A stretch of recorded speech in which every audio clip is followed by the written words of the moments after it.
Desde la parroquia Nuestra Señora de la Candelaria Yopal Casanare les presentamos un muy cordial saludo. Seguimos con nuestro trabajo con la comunidad de proclamadores. Y en el contexto de estudio bíblico sobre el Sermón de la Montaña, las Bienaventuranzas, presentamos nuestra segunda entrega de trabajo. Vamos a abordar en este video las 4 primeras bienaventuranzas: el tema de la pobreza, el tema de mansedumbre, el tema de las lágrimas y el tema del hambre y sed de justicia.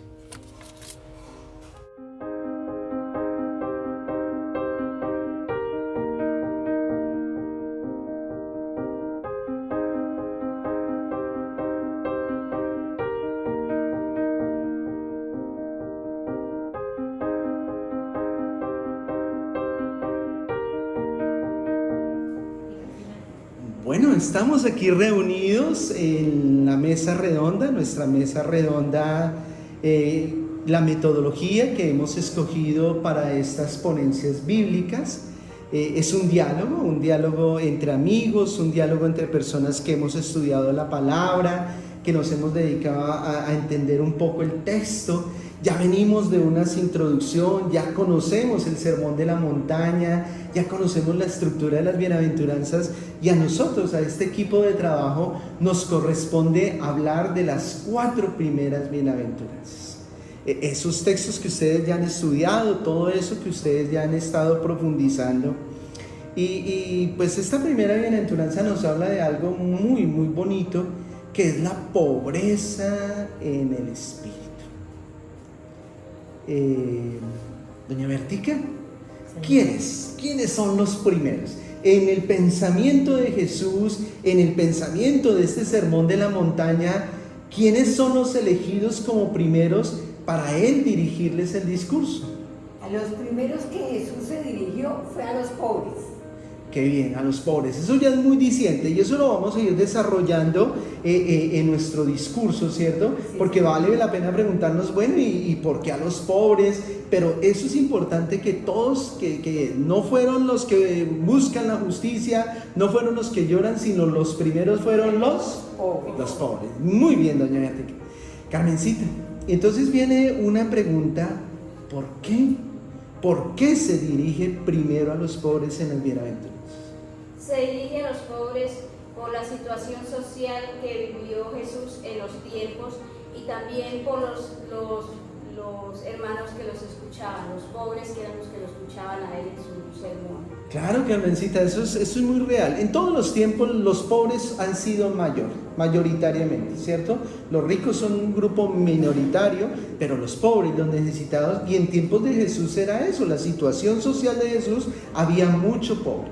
Pero también los que lo escuchaban. ¿Se acuerdan en toda la introducción que hicimos quiénes eran los que siguieron el Sermón de la Montaña? Pues aquellos a quienes había sanado, aquellos a quienes había ayudado, y entonces ahí, escuchándolo, habían muchos pobres. Muy bien. Entonces, por eso, a él llega y dice: los primeros que tengo que hablarles a la gran mayoría, que son los pobres, y a los que me están escuchando, que son muchos pobres que me están escuchando. Rosita, Nuricita, ¿es una idea nueva de Jesús hablar de los pobres? ¿O en el Antiguo Testamento la pobreza también tenía una valoración? ¿Cómo eran valorados los pobres en el Antiguo Testamento? Los profetas anunciaban en el Antiguo Testamento, donde nos decían que los pobres eran los privilegiados, eran aquellos que estaban como en la primera fila y que eran los que iban a ser beneficiados de esas bienaventuranzas. Sí, genial. Cada uno de los profetas lo que también anunciaban era a la pobreza, y que serían de alguna manera que iban a salir de esa situación. ¿Recuerdas ese texto que también leíste y profundizaste? Isaías 41, nos habla que en ese tiempo, Isaías habla: mire, hay muchas personas que buscan agua pero no hay nada, la lengua está seca, tienen sed. Y la promesa de Isaías era bien bonita. Yahvé dice: yo les responderé, yo no los desampararé. Los profetas en el Antiguo Testamento nos anuncian que tenemos un Dios que no se va a olvidar de los pobres. Gracias, Rosita, muy amable. Pasemos a una pregunta un tanto fuerte, ¿cierto? ¿Quiénes son estos pobres? Estos pobres, hay un paralelo entre el Evangelio de San Mateo y San Lucas. San Lucas nos refiere a una pobreza material, a una diferencia entre el pobre y el rico como tal, con la diferencia material. Pero ya San Mateo nos lleva y nos hace profundizar en la pobreza del espíritu, en esa sed de Dios pero espiritualmente, en esa necesidad de Dios espiritualmente. Por eso esa gran diferencia, pero sí aterrizada a la gran realidad. ¿Quiénes lo necesitaban? Aquellos que habían sufrido, aquellos que padecían, aquellos que tenían necesidad, porque de lo único que se aferraban era del mismo Dios, el que los había sanado. Sí, vamos profundizando en esta bienaventuranza y tú haces una diferencia muy interesante. En algún momento es el pobre material y Lucas habla del pobre material, pero Mateo en las bienaventuranzas lo que estamos hablando aquí es de unos pobres en espíritu. Doña Lilita, ¿quiénes son? ¿Quiénes son los pobres en el espíritu? Los pobres en el espíritu vendrían a ser todos los que están sufriendo dificultades en cuanto a salud, en cuanto a la pobreza de economía, de situaciones, porque han sido rechazados, humillados. Entonces ellos son los que están pidiendo esa ayuda de Dios. Claro, puede haber gente que tiene dinero, pero ha sido rechazada y entonces ellos han sido, de alguna manera, en su corazón está roto y necesitan de Dios, ¿cierto? Necesitan de Dios. Los enfermos también son personas necesitadas de Dios y entran en esta categoría de pobres en el espíritu, porque son esas personas que necesitan de Dios. ¿Quiénes son los pobres del espíritu?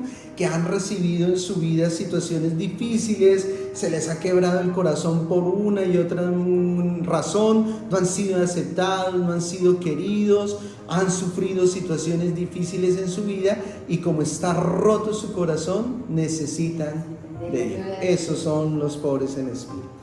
Bueno, mil gracias. ¿Algo más para hablar sobre los pobres en espíritu o pasemos un poquitico a hablar de actitud y situación? Recuerdan que en el anterior video, en la estructura de las bienaventuranzas, estudiábamos que una bienaventuranza siempre tiene una declaración que es la misma para todos. ¿Cuál es la declaración? Bienaventurado. Muy bien.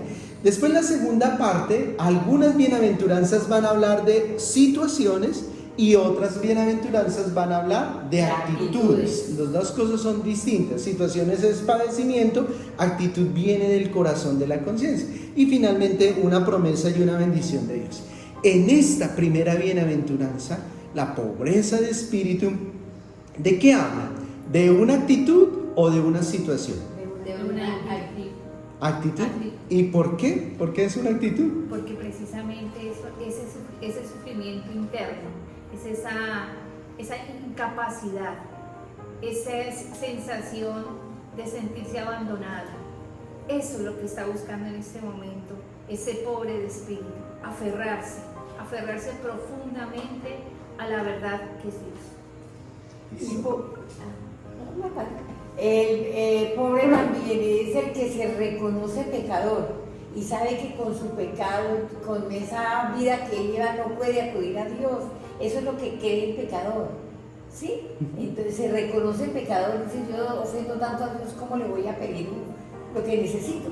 Sí, es una actitud porque es una cosa de conciencia muy interior. Me reconozco carente de Dios, me reconozco necesitado del perdón de Dios, me reconozco pecador y como me reconozco pecador, reconozco que necesito ese perdón de Dios. Por eso hablamos de ¿qué? De una actitud, porque sale del corazón, no necesariamente son cosas externas que le pasan al discípulo, sino más bien habla de su sentimiento interior, búsqueda de Dios.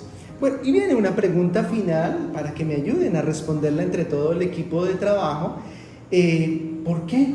¿Por qué es fundamental? Si este es un discurso sobre el perfil del discípulo, si es un discurso sobre lo que Jesús quiere de nosotros como cristianos, como discípulos, ¿por qué es tan fundamental para el discípulo ser pobre en espíritu? Ustedes son seguidoras de Cristo, discípulas de nuestro Señor. ¿Por qué es tan fundamental para todos nosotros en nuestro perfil ser pobres en espíritu? La respuesta la da el mismo Jesús en la cita bíblica de la vid y los sarmientos. Porque finalmente quienes somos los discípulos, sin Él no somos nada. Si nos alejamos de Él nos vamos a secar, porque precisamente ese fervor se va a acabar. Pero si permanecemos unidos a Él, Él ya nos dio la respuesta. Yo los haré que den frutos, y frutos en abundancia. Pero es que Él es el despojarse, el no sentirse autosuficiente. No es sentir que porque ya estamos quizás en la iglesia ya sabemos más, no, es entender que todos los días aprendemos del Señor, que todos los días estamos con el corazón abierto a vivir lecciones de vida, en corrección, en todo lo que venga. Esa es la humildad, esa es la bajarse, es la pobreza, en no sentirse grande sino pequeño. La clave del despojo, ¿cierto? Es una actitud fundamental del discípulo, es la libertad, ¿cierto? Es la libertad. Y hay algo muy bonito que aparece en los documentos que estudiamos, que nos dice que el pobre auténtico sabe dar y recibir. Dar y recibir, ¿cierto? Es bien bonito. Para nosotros como cristianos y como discípulos, la oportunidad siempre de estar dando a los demás, dando nuestra vida, pero también recibiendo. No podemos dar si no recibimos de Dios. ¿Qué más quiere? ¿Por qué es tan fundamental para nosotros los cristianos? Y por qué, pues por eso la coloca como primera para el perfil del cristiano, ser pobre en espíritu. Jesús también es el modelo de pobre, porque él, en su vivencia, él tenía siempre los ojos fijos en su Padre Dios. O sea, él siempre estaba pendiente del Padre Dios, que era el que lo estaba guiando en todo. Lilita, genial ese aporte, genial. Nosotros somos imitadores de Jesús y el discípulo encarna a Jesús. Y lo que dice Lilita es muy interesante, es que él fue pobre y el discípulo no puede ser más que, o sea, no puede sino imitar ese ejemplo tan bonito de nuestro Señor Jesús. Por eso tenemos que aprender a mirar como miraba Jesús, a amar como amaba Jesús y a servir como Jesús vino a servir. Muchísimas gracias. Dejamos hasta aquí este primer momento.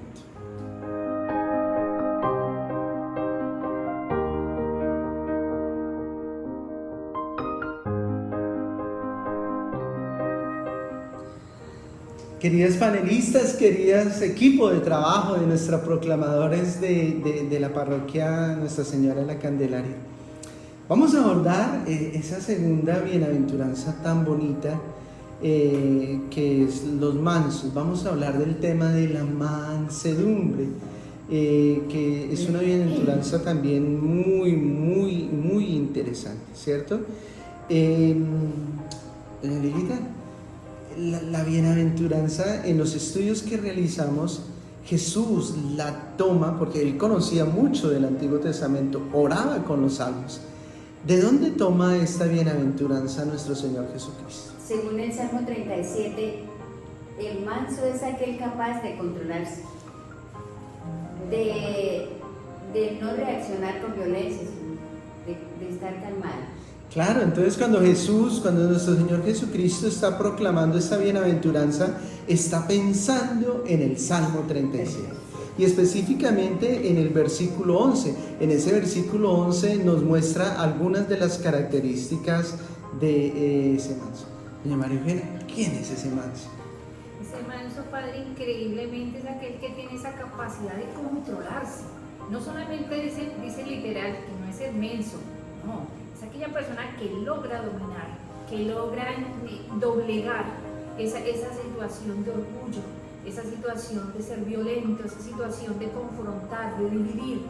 Ese es el humilde, ese es el manso, es aquel que lucha y se toma de la mano de Dios para poder vivir y convivir con los demás. Genial, genial. Tiene la misma debilidad de todos los seres humanos.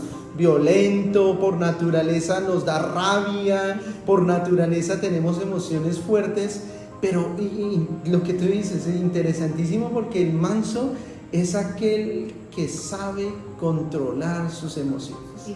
sabe controlar su violencia, sabe controlar sus impulsos. Muy bien. Rosita, en los estudios que realizamos hay 6 condiciones que podemos sacar para ser mansos, ¿sí? 6 condiciones. ¿Quiénes son los mansos y cuáles son las condiciones para ser mansos?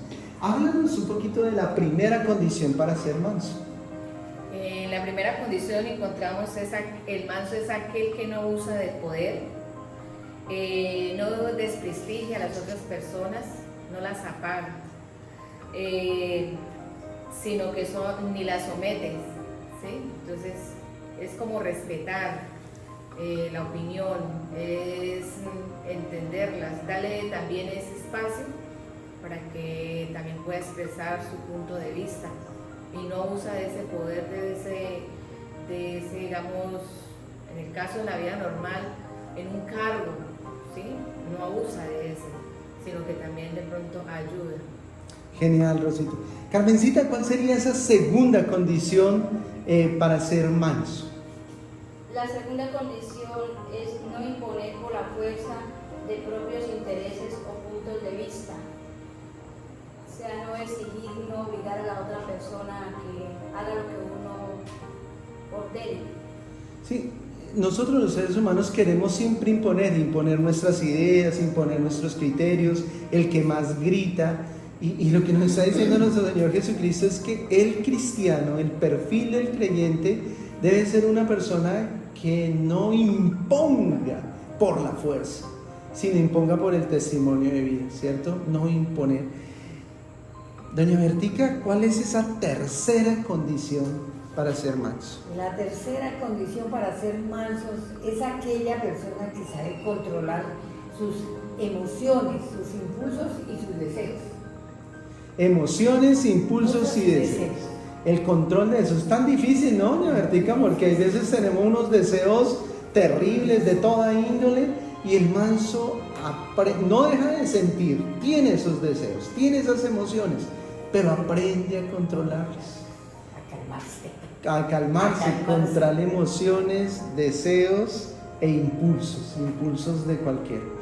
Qué bien. Doña Lilia, ¿cuál sería esa cuarta condición? La cuarta es el que sabe manejar los conflictos, o sea, sabe dar respuesta a situaciones difíciles que a veces se nos presentan en la vida, como son los conflictos, que por ejemplo que esa persona se portó mal y que no la quieren aceptar por ningún motivo, entonces esa persona que sabe manejar conflictos, entonces empieza a analizar qué pueden hacer para que cambien de actitudes. Genial, genial. Muy interesante esa condición de manso, ¿no? Saber manejar conflictos. Hay veces cuando estamos en conflictos y si no somos mansos, lo que hacemos es aumentar el conflicto. Saber manejar el silencio cuando hay que estar en silencio o hablar cuando hay que hablar. Manejo de conflictos, muy interesante esa condición para ser manso. Doña María Eugenia, ¿cuál sería la quinta condición para ser manso? En este mundo actual sería fabuloso que la ejerciéramos, que es capaz de aceptar al otro con sus diferencias, dándole la oportunidad de desarrollarse, que pueda mostrar ese estilo de vida. Pero hay una contrariedad en esto, es que el aceptar, en el caso, el aceptar a una persona es a la persona, no al pecado. Entonces eso sí, el Papa Francisco es claro en eso, la persona es amada, es perdonada, pero el pecado hay que también a veces hacerlo exaltar, que no es propio. pero este momento es ese respeto, esa diferencia a esa persona, a su desarrollo de vida, pero también logrando llevar, creo que nos iríamos a la tercera, que es saber encontrar solución a esos conflictos también internos de cada una de las personas. Genial, aceptar la diferencia, pero con unos principios férreos, fundamentales que los Sí. que tenemos. Así que, claro, yo acepto pues que el otro piense distinto, que el otro, pero si le va a hacer daño a otro, su diferencia pues la tenemos que dialogar, ¿cierto? Completamente. Ok, Que hay perfecto. una gran diferencia, ser mansos. Esa mansedumbre que nos pide el Señor es tener una coherencia clara en Él, ¿cierto? Saber escuchar, saber entender, pero también si hay un momento de que saber exhortar. Listo. Rosita, y entonces finalizamos. Otra vez contigo, empezaste con la primera condición. Finalicemos la sexta condición para ser manso, ¿cuál es? En la sexta condición, como decía doña María Eugenia, la de ella era aceptar al otro. En esta sexta tenemos que es respetar al otro, ¿sí? Hay que respetar su ideología, hay que respetar sus costumbres, ¿sí? Y también teniendo ese respeto también es decir, resaltar las cosas positivas de esa otra persona, ¿sí? No solamente ver lo negativo, sino qué bonito tener al hermano y decirle a uno, uy, me encanta que usted sea así, me encanta que usted ayude, me encanta, sí, resaltar esas cosas que a veces nos costa a nosotros ver en esa otra persona y darle esa alegría, esa empuje, diciéndole, uy, usted es bueno en esto, ¿sí? Eso es algo muy importante. Genial, el manso respeta y el manso aprecia las cualidades de los demás. Añadiría yo, Padre, que dignifica, que fue una de las banderas de nuestro Señor Jesucristo, es respetar su dignidad como hijo de Dios. Es eso, el manso es ese que es capaz de darle dignidad, no de degradar, sino de darle digno trato al otro. En una palabra, a aprenderlo, a amar a los demás como son. Ese es el amor que Dios nos enseña, amados los unos con los otros. 6 condiciones que ojalá las pudiésemos volver a repasar, las pudiésemos volver a mirar y pues primero para nosotros, ¿cierto? Hacernos el examen de conciencia, en verdad yo soy una persona mansa y enseñarlas con nuestra labor de proclamadores, nuestra labor de personas que transmitimos la palabra, pues también enseñarle a los demás esas 6 condiciones de mansedumbre. Vienen 2 preguntas abiertas, ¿cierto? Para que las dialoguemos entre nosotros, el equipo de trabajo. Una tiene que ver con nuestro Señor Jesucristo. ¿Por qué Jesús es modelo de mansedumbre? Jesús es modelo de mansedumbre, en Él se cumplen todas estas condiciones que hemos visto.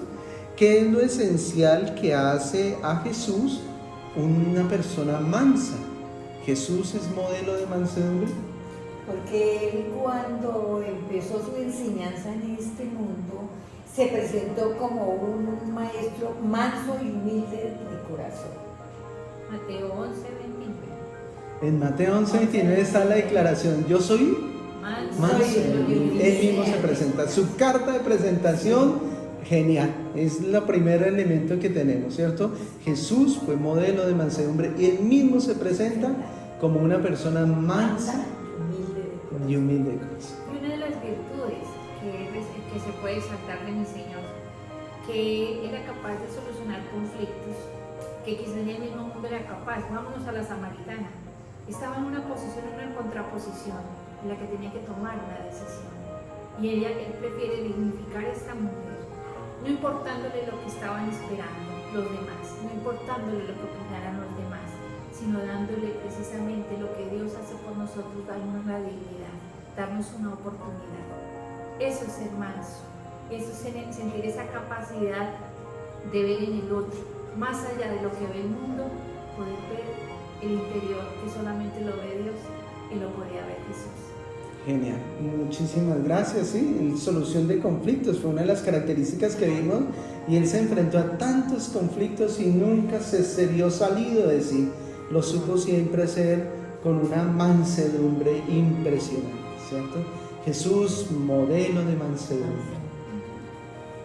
Otro modelo donde dice que solo los mansos son capaces de conformar una verdadera familia y una comunidad.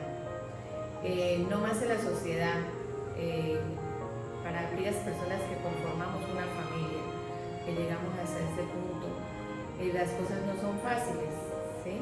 Siempre van a haber dificultades, van a haber conflictos.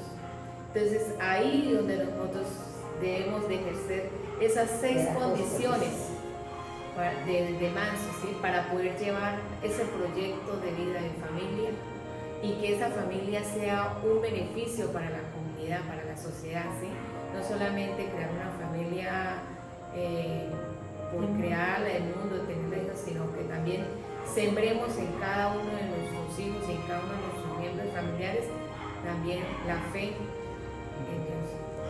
Claro, y entonces al tema que nos estamos ocupando, que el que es capaz de conformar una familia, y Jesús formó a la gran familia cristiana y la mantuvo unida, y mire cuánto ha perseverado esta familia, y precisamente él la hizo por sus cualidades de ser mansedumbre, no impuso, no fue una persona violenta, la familia la gobernó con muchísimo amor, como lo hacen ustedes, las mamitas, como lo hacen tantas personas. Formar familia es de mansos. Qué bonito, qué bonita reflexión, Rosita. Bueno, ¿algo más sobre Jesús, modelo de mansedumbre? ¿No más? Aquí dice que la tierra es ese espacio humano donde se tejen relaciones de justicia. Es el espacio donde un pueblo que por su manera de ser se puede llamar verdaderamente pueblo de Dios, porque heredaremos la tierra.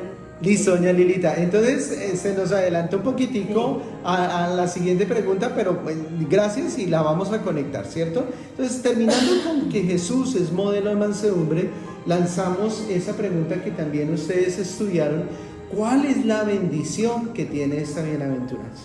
Porque, exacto, ¿la herencia de qué? De la tierra.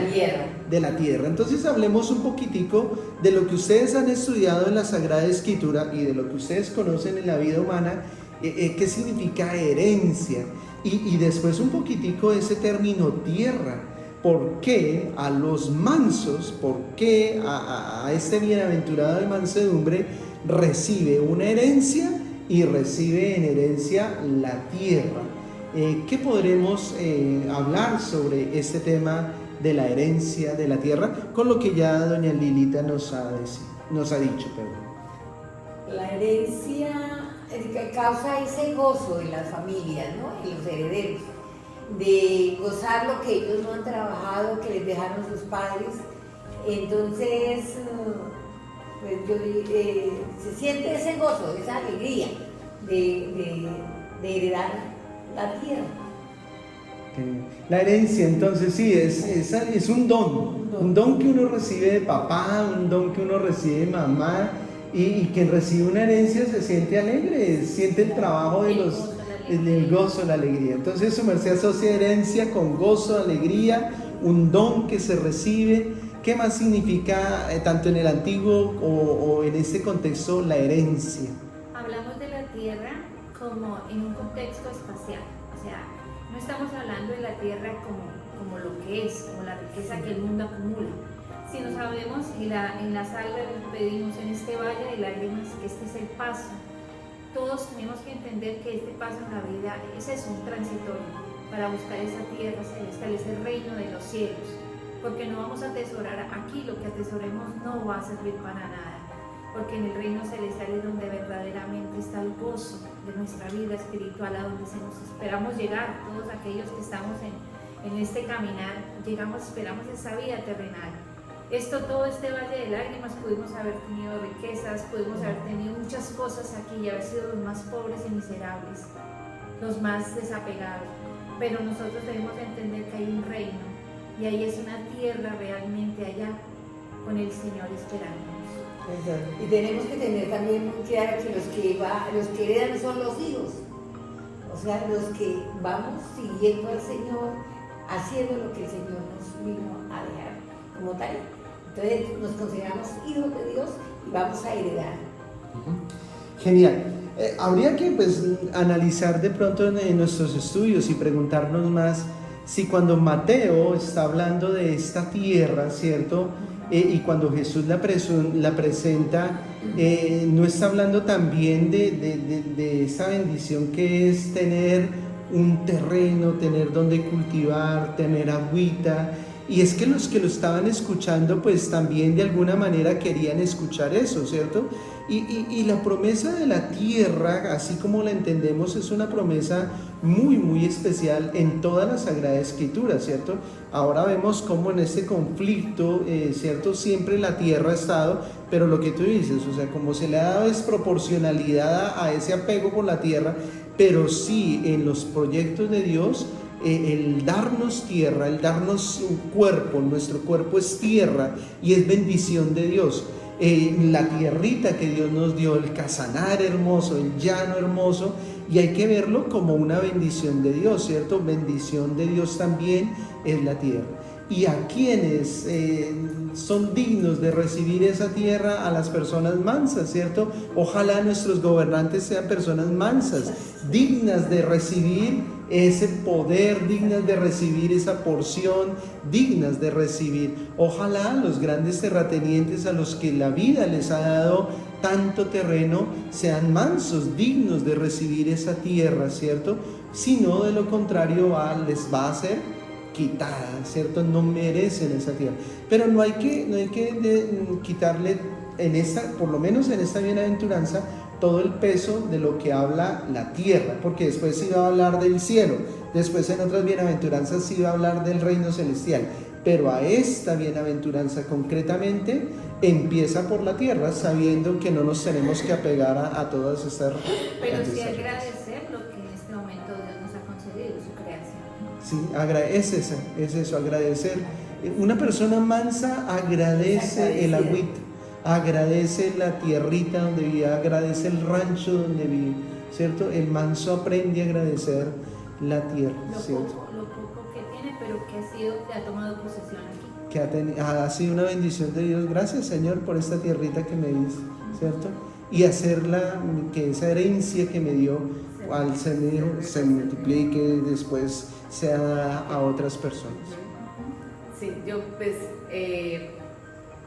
nosotros en la situación, qué bonito es que nos dejar y seguir trabajando ese esfuerzo que nuestros padres hicieron, porque por ejemplo ellos antiguamente para un trabajo o algo les tocaba aguantar, transportarse de un lado a otro, entonces ese esfuerzo de ese trabajo y recibir esa herencia, así sea una casa, un pedacito de tierra, no malgastarlo, no terminarlo, sino mejor cultivarlo. Es la forma más gratificante para darles una respuesta a ellos de que su esfuerzo y su trabajo no fue en vano, sino que ellos hicieron en ese momento para darle a sus hijos y que esos hijos continúen con ese legado, ¿sí?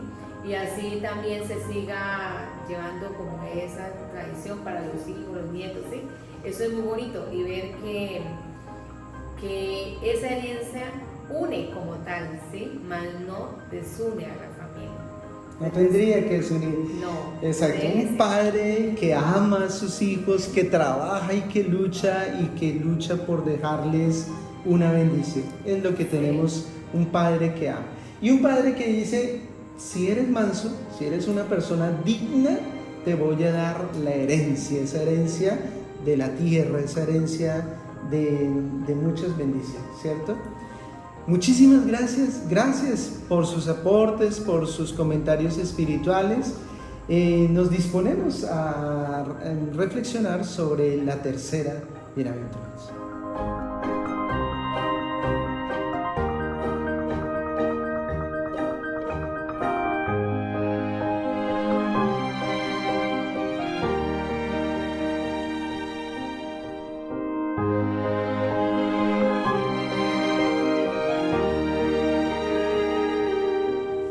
Llegamos a un momento muy bonito de nuestro estudio sobre el Sermón de la Montaña y sobre las 4 primeras bienaventuranzas. Vamos a hablar de algo muy duro para nosotros los seres humanos: las lágrimas, el sufrimiento, el dolor. ¿Cómo entender que el dolor es bienaventuranza, ¿cierto? Que el dolor es bendición para los seres humanos, cuando todos por naturaleza queremos evitar el dolor, queremos quitar de nosotros el sufrimiento. Es un tema que daría para mucho, pero entonces desde lo que hemos estudiado, desde lo que hemos realizado, pues entonces abordemos esta bienaventuranza. Dichosos los que lloran, bienaventurados los que lloran, porque ellos... Listo, entonces, desde esa estructura, ¿se acuerdan de la estructura de las bienaventuranzas? Una proclamación, una situación o actitud y una bendición. ¿A qué se refiere Mateo? ¿A qué se refiere nuestro Señor Jesucristo con esta bienaventuranza? ¿A una situación o a una actitud?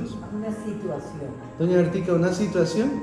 O sea que está hablando de lágrimas, de dolor, de algo que padece el ser humano, y ya no es una actitud que sale de dentro, sino que es algo que le viene impuesto.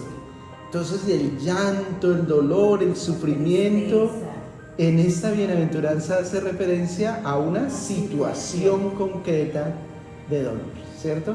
Sería como lo primero que tendríamos que dejar muy en claro con las personas que nos están escuchando. Si ya decimos que habla de una situación, esa situación de sufrimiento, vamos a tratar de entender qué le causa sufrimiento al ser humano, qué le hace doler, qué hace que el ser humano emita muchas lágrimas, ¿cierto? Y hay muchas condiciones, a los seres humanos sufrimos por muchas condiciones.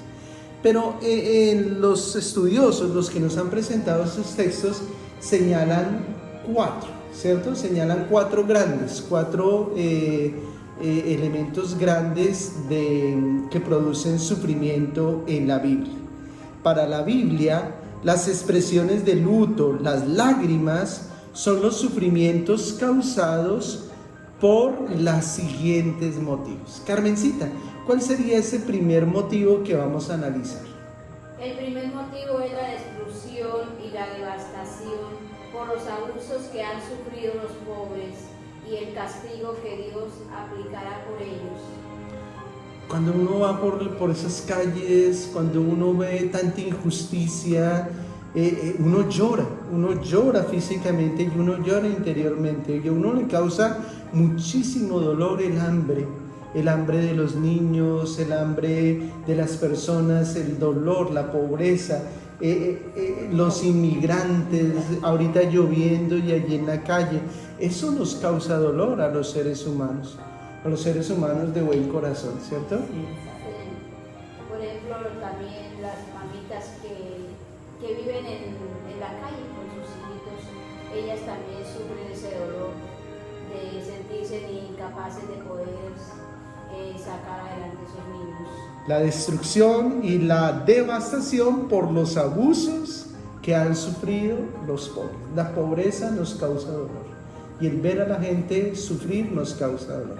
Bíblicamente es la primera gran fuente de dolor. Rosita, ¿cuál sería la segunda gran fuente de dolor para los seres humanos?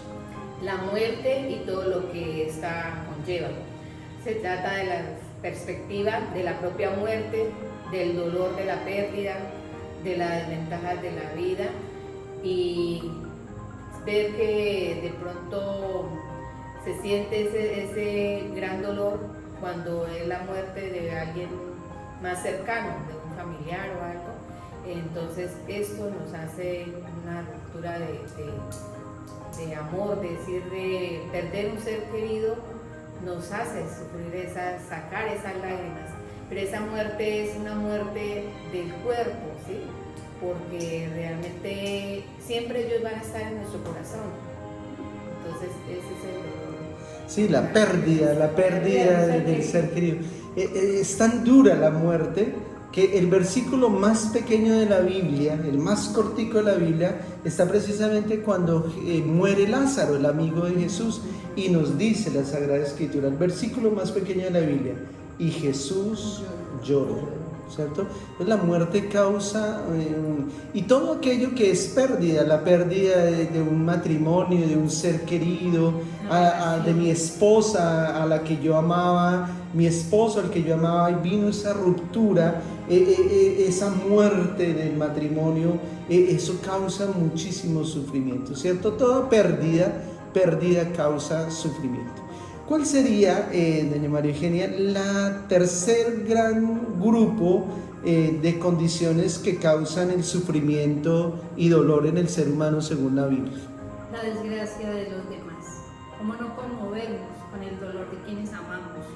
Quizás hasta lo que decía en este momento próximo, de una madre que ve sufrir a su hijo, ¿no? ¿Cómo no conmoverse con el dolor, con la desgracia de los demás, con la tristeza que están padeciendo? Yo creo que hasta el corazón más duro tendrá que derramar una lágrima, porque los sentimientos son humanos, el dolor es humano, y por tanto esas emociones obviamente tendrán que salir de un corazón que verdaderamente sea humano. Sí, compadecerse. El ser humano, por naturaleza y bondad, tiende a hacer suyo el dolor del otro, compartir el dolor, el sufrimiento del otro. Entonces, incluso el de los animales, uno se compadece de la tierra, y el sufrimiento del otro le causa a uno mucho dolor. Nada más en un accidente, ¿no?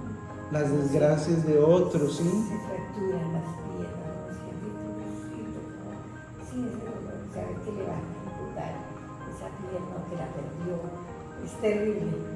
Listo, compadecerse, sentir el dolor del otro, y cuando uno no puede hacer cosas o puede esto, las desgracias de los otros nos causan sufrimiento.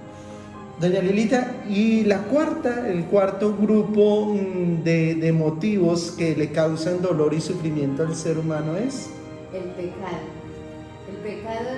como tal, y el pecado, mi propio pecado puede ser, y el pecado de los otros. Porque a uno el pecado lo lleva, ahorita en este caminar nosotros entendemos que el pecado nos lleva a la muerte.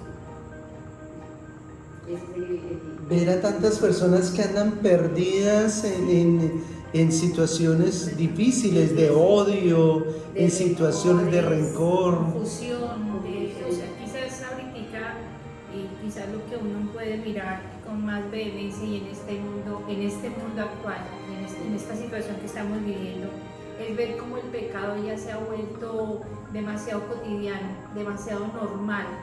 Le estamos dando la realidad del pecado como justificándolo. O sea, es triste y es denigrante ver que ya no suscita ninguna situación en nuestros jóvenes, en nuestros hijos. Sí, y el pecado es una causa entonces de sufrimiento, de dolor, y como nos enseña Lilita, el pecado de los demás, pero también el pecado de uno. Y lloró su pecado, ¿cierto? Y uno se siente mal cuando ha hecho situaciones, o cuando ha dicho, cuando ha cometido pecados, uno se siente mal. Bueno, pasemos entonces a esta pregunta general. Una vez ubicados estas cuatro grandes condiciones, que son muchos más, pero bíblicamente son las que más referencias se hacen, ¿por qué en la lógica del reino de Dios el dolor es una bienaventuranza?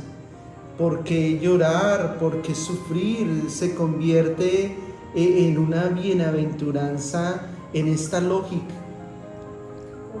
Porque se vislumbra la luz, una nueva esperanza que viene de Dios. Genial, sí, en un ejemplo, por ejemplo, cuando uno tiene mucha sed, la sed como tal no es buena y nadie la va a catalogar buena. Tengo sed, ¿cierto? Pero cuando llega el agua, ese sentimiento de tomarse una gotica de agua que refresca, esa agua se vuelve bendita. Entonces, claro, el sufrimiento no es bueno en sí mismo, llorar no es bueno en sí mismo, pero la esperanza de lo que más adelante vamos a hablar, del consuelo, es lo que hace que en la lógica del reino de Dios el dolor y el sufrimiento se conviertan en una bienaventuranza. Serás consolado, tendrás bendición de Dios. Esas lágrimas no quedarán sin un fruto, ese sufrimiento no quedará sin un abrazo de Dios. Eso que has padecido en tu vida no quedará sin esa bendición de Dios. Porque no es un consuelo superficial, es una reconstrucción de vida la que hace Dios. Él no se satisface con el dolor de nosotros, Él busca reconstruirnos y darnos la fortaleza y empoderarnos mucho más. Y quizás que ese dolor sea el impulso para hacer de nuestra vida algo mejor. Claro, y esta bienaventuranza nos ayuda a luchar, a ser fuertes, porque cuando se nos va un ser querido, el dolor es inevitable y uno no encuentra consuelo en nada, en los amigos ni en nada. Uno siente ese vacío tan terrible, pero el recordar esa bienaventuranza es decir, Dios en algún momento me va a abrazar, en algún momento me va a consolar, y eso hace que las personas sean bienaventuradas en la lógica de las bienaventuranzas. Porque ahí dice que Dios penetra el dolor y lo sana. Él es el único que puede sanar ese dolor. También dice que la acción de Dios se manifiesta con todo su poder. Sí, Lo porque llena a uno. Él es el que le quita a uno esa tristeza, con la ayuda de Él y la confianza que ponemos en Él, le quita a uno esa tristeza o ese dolor que está sintiendo. Porque en alguna ocasión cuando murió mi padre, yo me quedé tranquila, yo no me desesperé, pero mis otras hermanas que no habían hecho lo que yo tuve que hacer, se desesperaron muchísimo. Entonces yo me quedé tranquila porque yo lo hice confesar, lo hice que se fuera con la gracia de Dios. Entonces quedé tranquila en ese Y la muerte de mi padre también me animó mucho a Dios, muchísimo. Porque Sí. él es de otro voz y se quedó sin voz, paralítico. Y el día que habló, lo que le dijo a mi mamá, pero palabras textuales, que yo lo cuento a todo el mundo porque quiero que todo el mundo lo sepa. Vieja, tráigame el cura para que me averigüe la vida. Y él nunca se confesaba y le dijo, ya era rústico. Sí, los dolores, los sufrimientos, las angustias, los momentos duros de la vida del ser humano pueden ser ocasión de bendición. No son mandados por Dios, son parte de la vida, parte de nuestra naturaleza, pero ese dolor, ese sufrimiento, esa enfermedad, esa muerte del ser querido puede ser ocasión de una bendición muy grande, acercarnos a Dios, cambiar de vida, experimentar paz en el corazón. Bueno, en la lógica del reino de Dios, el dolor es una bienaventuranza. ¿Ustedes creen que esto lo recibió bien la gente? ¿La gente que estaba escuchando a Jesús lo recibió bien? No, era una contradicción, porque ¿cómo ustedes se van a decir ¿qué le pasa? ¿qué le pasa? O sea, que ustedes que con uno llorando vamos a obtener absolutamente nada. Pero tras de sí era esa incapacidad, porque cuando el dolor ciega, el dolor tiene una capacidad de que llega un momento en que no deja ver más allá, pero el Señor es la luz, el Señor es la capacidad, es el resplandecer en ese momento tan oscuro, y aquellas personas que quizás no le veían el sentido, no era ridículo hablar de que somos bienaventurados porque lloramos. No, todas esas lágrimas las recoge el Señor. Todas esas lágrimas las toma Él y las bendice.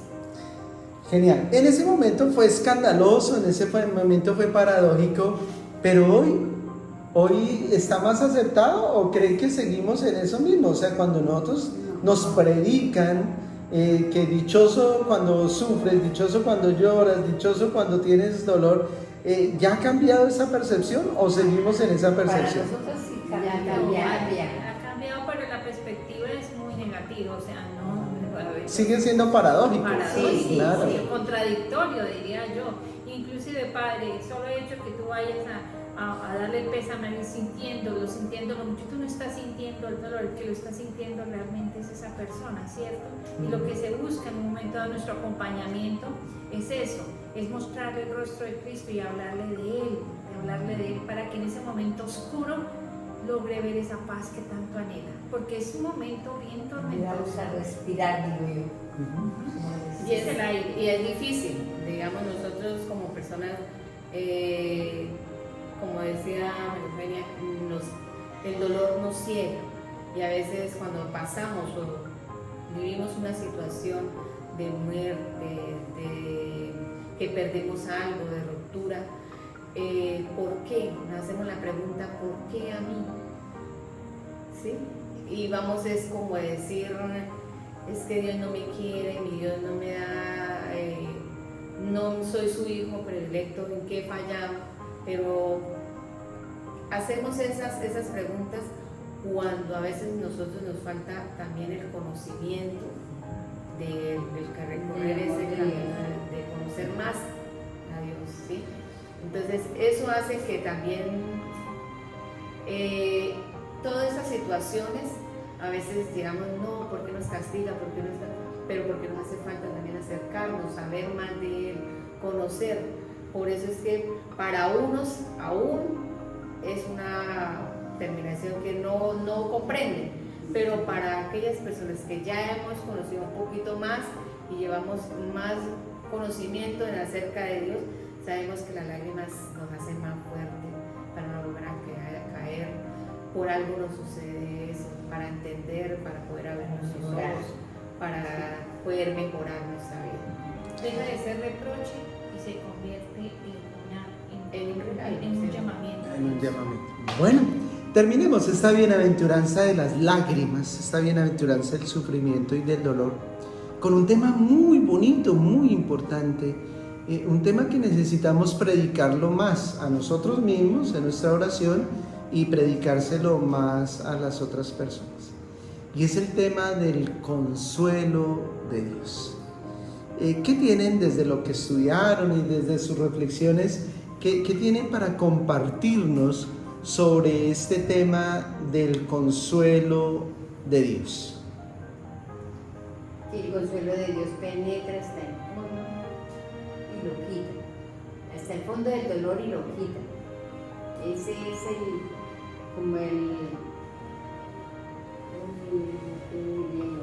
la respuesta de Dios a ese dolor, que Él puede penetrar ese dolor y no lo puede quitar. Si yo confío, si yo estoy poniendo toda mi confianza en Él. No es un consuelo superficial, como el que podemos dar los seres humanos, una palmadita, un abracito, un consuelo superficial de una limosnita, sino que cuando el ser humano sufre, el consuelo de Dios, como su merced lo dice, es profundo, es radical, quita todo dolor del ser humano, lo quita, como dice acá la expresión, lo quita de raíz, ¿cierto? Y nos libera. Y nos libera. Esa consolación es muy bonita. Nosotros tenemos una advocación, Nuestra Señora de la Consolación, y siempre que hacemos reflexión sobre el consuelo, salen cosas muy bonitas, sentirse uno consolado y bien. ¿Qué más tienen que decir sobre consuelo de Dios? Esa consolación va más allá de las situaciones causadas por las injusticias sociales también. Que Dios en su amor, nosotros también podemos o nos pueden ayudar, Dios nos ayuda a que ese consuelo nos libere del sufrimiento. El infinito amor de Dios es la raíz del consuelo que experimentamos. Un discípulo que con el corazón abierto a Dios Padre asume el sufrimiento. Ser consolado no es aminorar el dolor, sino verse liberado de lo que produce dicho dolor. Pero es muy interesante que el perfil del cristiano, el perfil del discípulo es saberse amado. Porque mire todo lo que le pasó, por ejemplo, a Pablo en sus viajes, todas esas situaciones difíciles, su enfermedad, el encarcelamiento, todo. Y si el discípulo no se siente amado en esos momentos de sufrimiento, bota todo. Entonces es muy importante para el perfil del cristiano el sentir que en los momentos de dolor, sentirse amado por Dios. No es solamente en el momento, sino que ese amor de Dios va a llegar, como lo que hemos estado hablando, como una esperanza, ¿cierto? Tus lágrimas serán secadas, tu dolor será quitado de raíz. ¿Cómo no exaltar a Mamita María? Mamita María fue una receptora del consuelo de Dios. Una mamá que desde que tuvo a su bebé, vivir ese susto de que están persiguiendo a su hijo para matarlo, vi corriendo todas las situaciones, exponiéndose a todo, y con ese dolor más aún, viéndolo como lo crucifican. ¿Cómo no sentir la presencia de mi Madre Santísima, que es la modelo precisamente de esas lágrimas que si las derramó, no las derramó con rabia ni con reproche hacia Dios, sino lo hizo con ese amor tan maternal de despojarse en Él y decirle: Señor, es tu voluntad. Entonces imagínense, si un dolor de una madre no puede ser tan conmovedor como la de Mamita María. Es decir, ella nos mostró y cómo el Señor la consuela, cómo el Señor la amó, cómo el Señor no la dejó sola en su sufrimiento. Todos huyeron, todos la dejaron solita, pero el Señor no, estuvo ahí. Sí, hablar de las lágrimas y el sufrimiento es hablar de tocar las fibras humanas, ¿cierto? Tocar las fibras humanas y nunca olvidarnos que en esta bienaventuranza es el cristiano, el discípulo, va a pasar por momentos difíciles, va a pasar por muerte, va a pasar por críticas, por vergüenza, por desprecios, pero saberse amado de Dios y saberse que toda situación, por muy difícil que sea, el Señor la va a erradicar de raíz y la va a quitar. Y el ejemplo de Mamita María, que es consolada en su dolor, pero también que provee consuelo, sí, claro. Se volvió consoladora. Y el discípulo, el perfil del creyente es eso, sabernos consolados, pero saber que estamos en el mundo Y tenemos que para consolar. transmitir el consuelo de Dios. Eso es ella. Pero ya son reflexiones, exacto, muy posteriores, pero terminemos acá esta bienaventuranza y dispongámonos a la siguiente.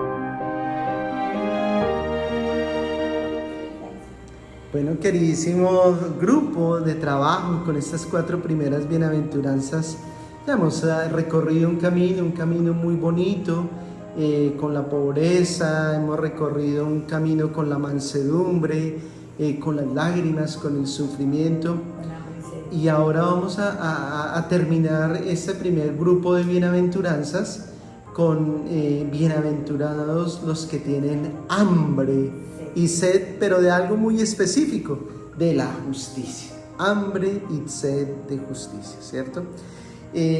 Bueno, entonces, sin más preámbulos, también es una situación, ¿cierto? No es una actitud, sino que es una situación que siente el ser humano, que debe sentir el creyente, que se debe sentir el discípulo. Doña María Eugenia, ¿de qué nos habla esta situación? ¿De qué esencialmente habla? Más específicamente nos habla de una ansiedad personal que la suscita el corazón. Esa necesidad, ese deseo inmenso de restaurar esa justicia con Dios. Genial. Ansiedad y un deseo del corazón. El corazón que no se puede quedar no se puede quedar quieto hasta que no se restablezca justicia, hasta que no se restablezca. Nos habla de ese deseo incontenible, ¿cierto? Y de esa necesidad que si no la supera el discípulo, no se va a sentir bien, no se va a sentir pleno. Nos habla entonces de una situación, como doña María Eugenia nos recuerda, una situación de ansiedad personal y una situación de un corazón que está inquieto, que no se puede quedar quieto porque no se siente tranquilo hasta que no se restablezca la justicia. Lo dice un canto, Padre. Jesucristo me dejó inquieto, su palabra me dejó Un inquieto. canto agustiniano, Sí. por cierto. Su palabra me llenó de luz. Nunca más yo pude ver el mundo como con los ojos que vio Jesús. Perfecto, muy bien, muchas gracias, doña María. Bueno, esta ansiedad, doña Bertica, esta ansiedad que siente el ser humano, que debe sentir el discípulo, que debe sentir el creyente, ¿es una situación positiva o negativa? Es una situación positiva. Al inconformismo el inconformismo mismo con la realidad actual y el deseo profundo de vivir y ver realizado en sí mismo y en los demás. Claro, es un creyente, es un discípulo que está inconforme con las injusticias del mundo, inconforme con las injusticias frente a Dios, inconforme con las injusticias en el mundo. Luego, eso habla muy bien del discípulo. Esa persona que tiene hambre y sed de justicia, habla bien de esa persona que quiere que se restablezca. Es una situación, como muy bien lo ha dicho, positiva. Habla muy bien del que tiene hambre y sed de justicia. ¿De qué justicia habla Jesús? La justicia de que habla Jesús es la suma de todos los comportamientos que caracterizan al cristiano, a quien vive una vida activa como discípulos de Jesús.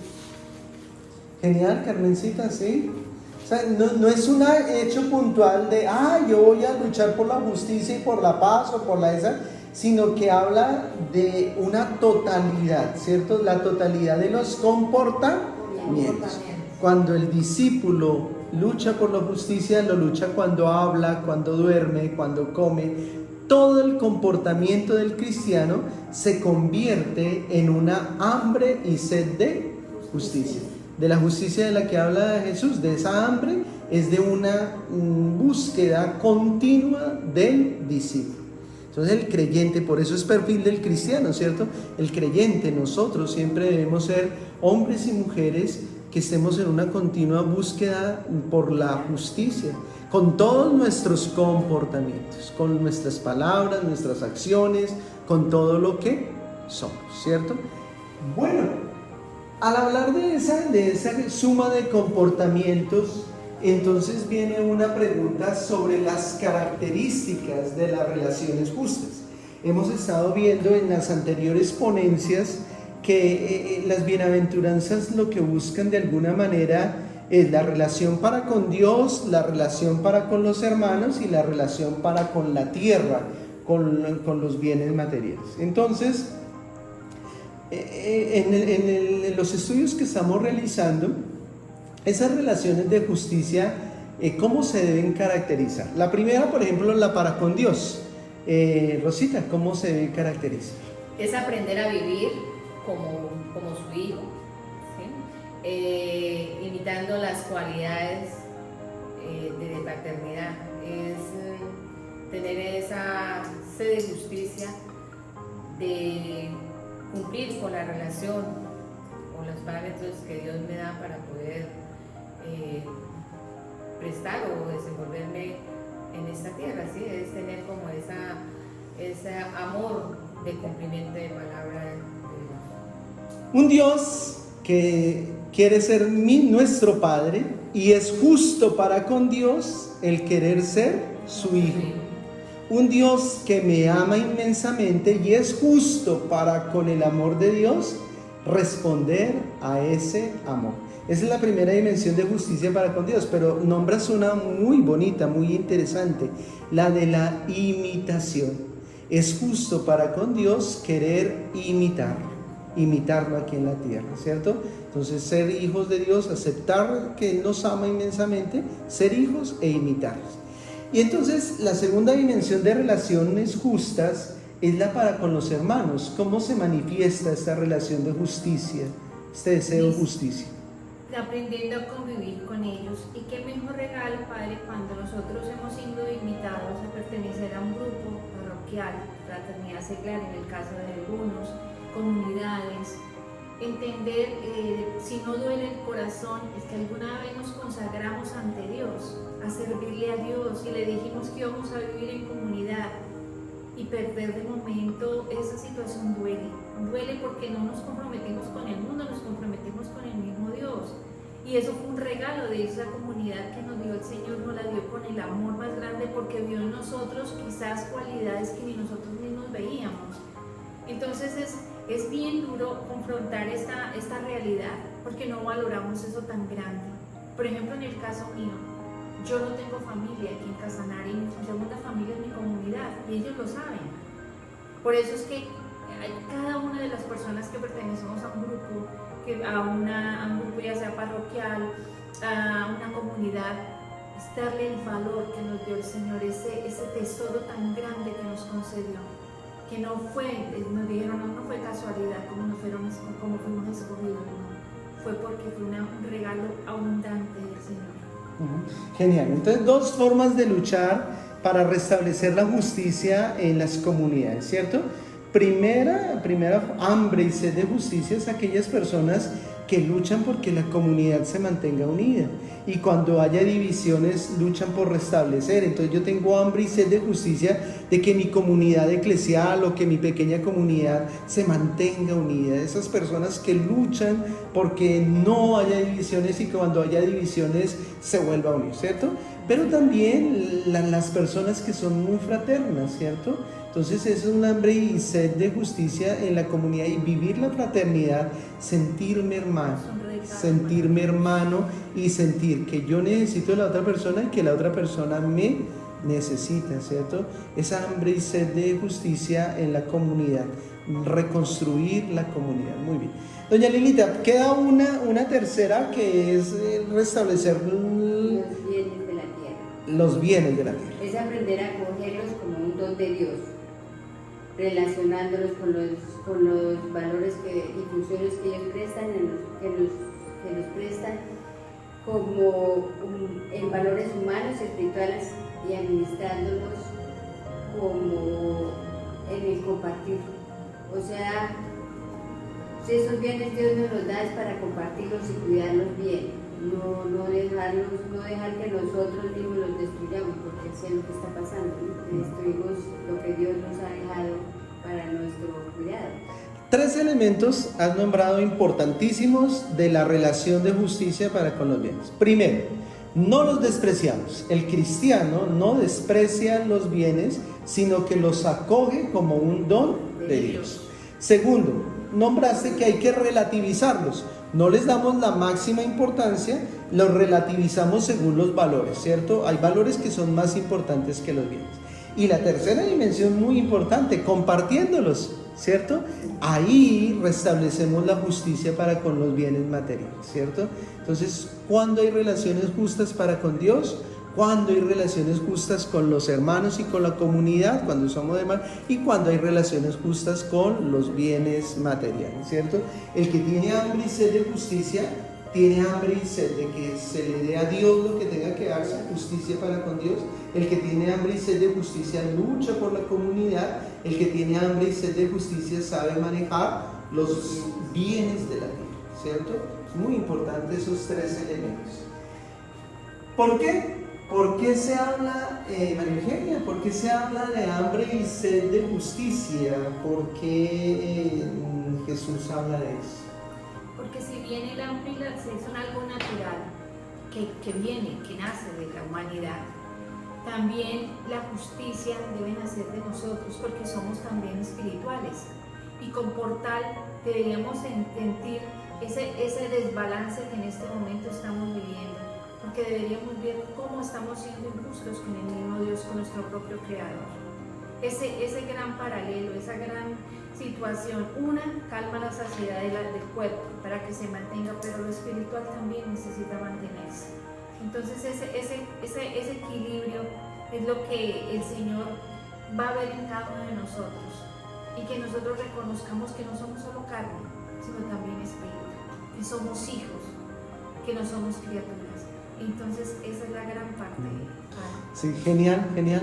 Y habla también desde otro punto de vista, el que si tú no comes, mueres. Sí. si tú no tomas agua, mueres, ¿cierto? Si no tomamos agua. Lo mismo el creyente, el discípulo, si no, es como una situación básica. Cuando Jesús está hablando de eso, está hablando que es que el creyente, así como busca la comida, así como busca la bebida, tiene que buscar la justicia. Justicia. Es algo como esencial al cristiano, con todo lo que decías, María Eugenia, de estos otros elementos de la búsqueda. Bueno, y finalicemos nuestro encuentro hablando un poquitico de la promesa, la saciedad, ¿cierto? Cuando hablamos de la saciedad hemos estado hablando, ¿qué otros términos de pronto se les vienen a ustedes a la cabeza? Cuando una persona ha pasado su vida entera buscando restablecer la justicia para con Dios, con los hermanos, ha pasado su vida entera tratando de ser esa persona bondadosa, ¿qué recibe al final? La gracia de Dios. La gracia de Dios. La gracia divina. Esa satisfacción, como dice el soldado, del deber cumplir. Satisfacción. Ese gozo de poder ver a los ojos y poder decir, hice mi tarea, lo que me correspondió. Yo creo que, Padre, en el final de nuestros tiempos, y quizás cuando llegamos ya a una edad adulta en la cual ya empezamos a mirar atrás qué hicimos mal, qué hicimos bien, es entrar en una gran evaluación y mirar qué tanto hicimos para Dios, porque es que vamos a Dios. Plenitud de vida, sentir que mi vida tuvo sentido, sentir que mi vida fue importante, ¿cierto? Carmencita, ¿qué tienes que hablar un poquitico de saciedad? Una persona que se sienta satisfecha con su vida. ¿Su merced se siente satisfecha con su vida como mamita, como creyente? Sí, Padre. Su merced ha luchado, ha trabajado y todos esos esfuerzos que ha realizado han recibido fruto, ¿cierto? Fruto de Dios, ¿cierto? Saciedad. ¿Quién quiere algo más hablar de saciedad, de satisfacción, de sentido de la vida, del sentir que mi vida tuvo un buen final, ¿cierto? Un buen final, una buena vida. Porque el deseo de la realización se obtiene con la oración. Claro, la felicidad y la plenitud del ser humano es de una persona que ha trabajado mucho, hambre y sed de justicia, pero que todo eso lo ha hecho en conexión con Dios, o sea, en una conexión directa con Dios. Lo que he hecho, lo he hecho por amor a Dios, lo he hecho ayudado por Dios, y eso es la oración. Doña Lilia. Pues que en esa necesidad de Dios, Él nos invita a que nosotros confiemos en Él siempre, que lo que yo haga no le haga daño a nadie, sino que al contrario, todo lo que yo haga sea reverencial para otra persona, que digan, mire, esa persona cambió porque está unida a Dios, que nosotros ya tengamos la confianza de que Él está con nosotros y que todo lo que hagamos es el bienestar de nuestros hermanos y en comunión con Dios. Genial. Bueno, de verdad que agradecerles a ustedes, 5 mujeres geniales, servidoras de la parroquia, comprometidas, no solamente con la comunidad de proclamadores, sino que lo sé como son de comprometidas con toda la vida de nuestra comunidad parroquial. Agradecerles por este esfuerzo, por sus enseñanzas. Como no nos hemos presentado, pues finalmente quisiera que nos dijeran de pronto su nombre y una conclusión final, como redondeando todo el tema de las 4 bienaventuranzas. ¿A qué conclusión final pudiese llegar su merced a nivel personal, pero que también la pudiese transmitir a los demás? Entonces, el nombre, ¿cierto? Más o menos lo que nos quiera contar de su merced muy brevemente, y a qué conclusión personal ha llegado después de este primer trabajo de ubicación contextual del Sermón de la Montaña y de estas 4 primeras bienaventuranzas. ¿Quién quiere empezar? Empecemos con doña Lilia. ¿O quién quiere empezar? Bueno, mi nombre es Lilia Becerra, yo pertenezco a la comunidad Nuestra Señora de la Candelaria y a la comunidad, a la fraternidad seglar. Y gracias, Padre, por habernos invitado, aunque no pensamos hacer parte de este grupo, pero gracias por la invitación de las compañeras. En esto nos deja una experiencia muy bonita que uno, en el Sermón de la Montaña, nos enseña a Dios a cómo la confianza en Él nos lleva a hacer situaciones y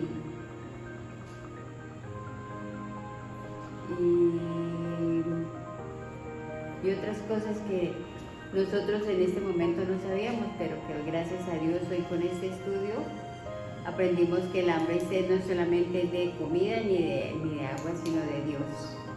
Gracias, doña Lilia. Muchas gracias por sus aportes, siempre tan oportunos. ¿Su merced? Bueno, mi nombre es María Eugenia Gutiérrez, pertenezco a la comunidad Nuestra Señora de la Candelaria y al Ministerio Penitenciario.